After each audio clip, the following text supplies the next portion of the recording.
Bonjour les futurs diplomates. Comment allez-vous? Espero que todos e todas estejam bem. Vamos aqui começar hoje nossa aula de versão, a versão do mês de maio. E para isso, nós escolhemos um texto que vai falar exatamente sobre o trabalho de tradução e a língua portuguesa. Vamos mesclar aqui um pouco de metalinguagem, né? Porque vamos falar sobre o processo de tradução na história e vamos, concomitantemente, trabalhar esta versão para a língua francesa. É importante lembrar que toda vez que estamos fazendo um trabalho de versão, é preciso que a gente leia o texto com bastante atenção.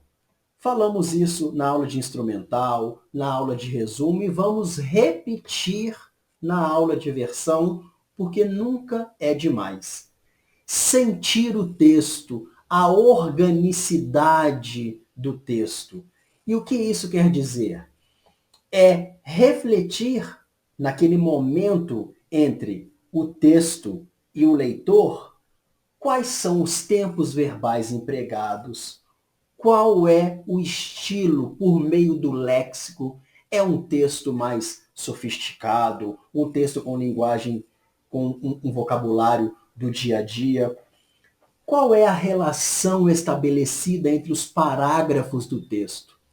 Tudo isso é importante em todos os exercícios que estamos fazendo aqui na plataforma. Seja no instrumental, seja no resumo, seja aqui na tradução. E é importante lembrar que, assim como as outras atividades, seria bom se vocês mantivessem uma rotina quase que diária, para que a gente possa ter o contato com a língua francesa, o maior contato possível, e também desenvolvamos uma familiaridade com o idioma. Isso é muito importante. Por quê? Porque na hora do aperto, nós recorremos a quem é mais próximo a gente, não é isso? Amigos, familiares, que sejam próximos. Na hora da prova é a mesma coisa. Nós vamos recorrer àquilo pelo qual desenvolvemos uma certa afetividade. E a afetividade ela vem muito daquilo que a gente nutre diariamente, não é isso?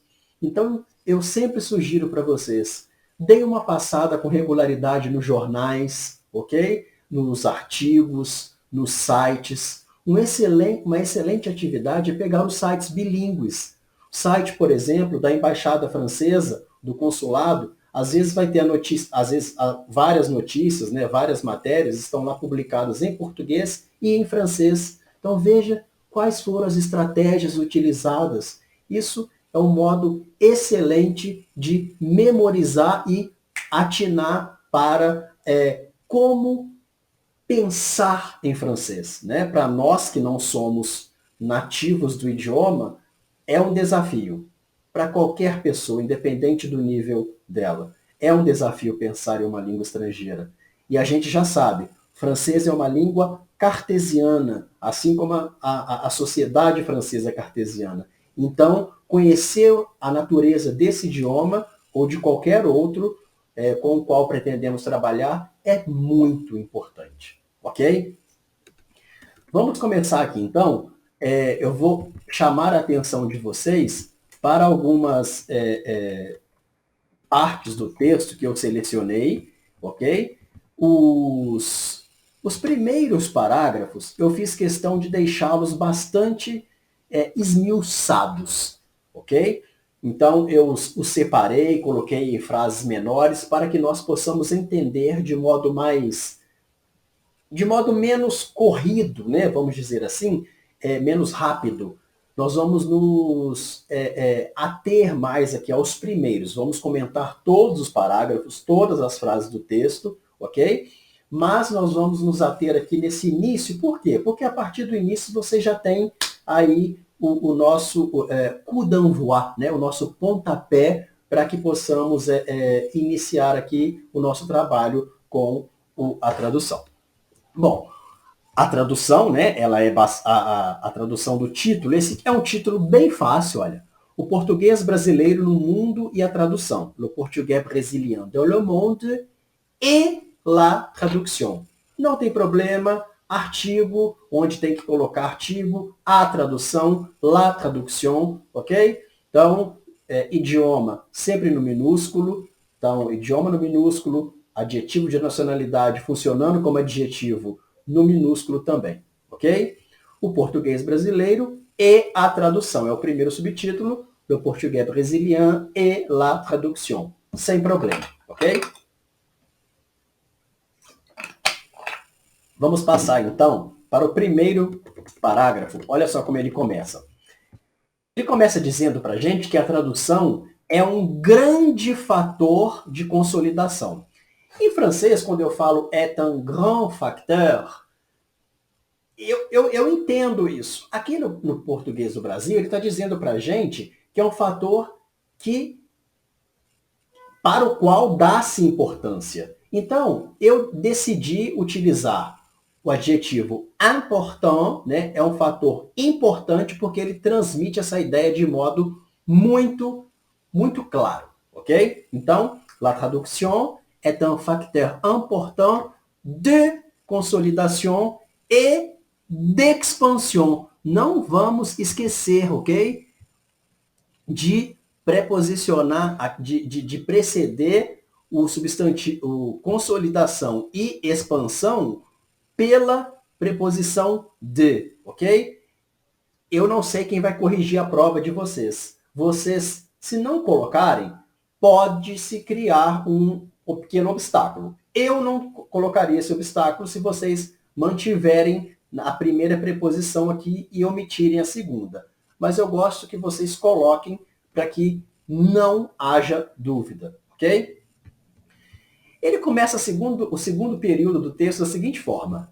Mesmo depois de sua consolidação, eu gostaria de chamar a atenção de vocês para o seguinte fato. Olha, depois de après, não tem preposição. Então, même après sa consolidation, ok?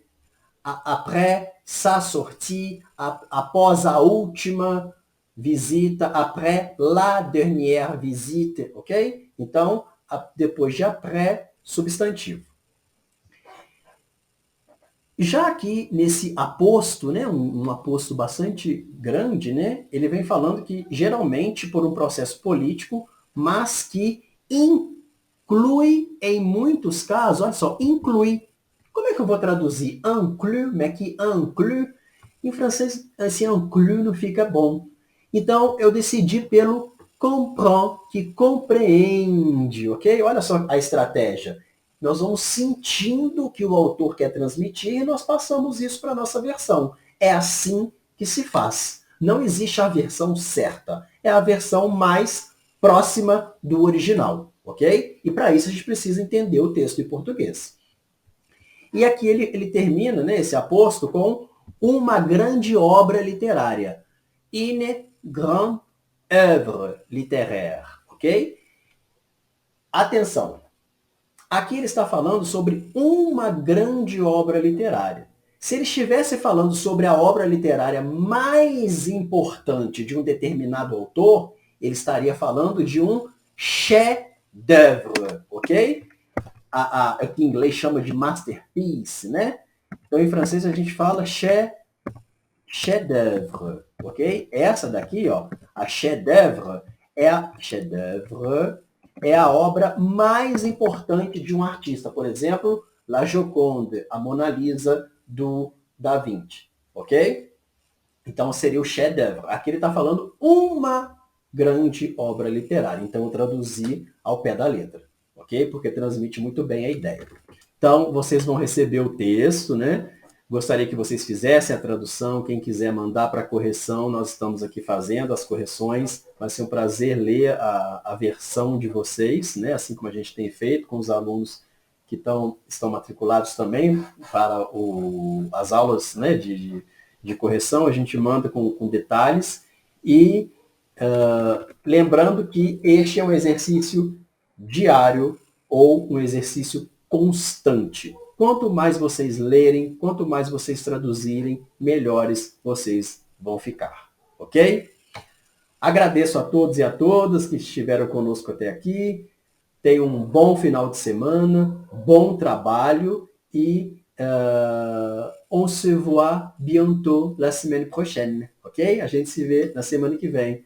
À bientôt. Merci. Ciao.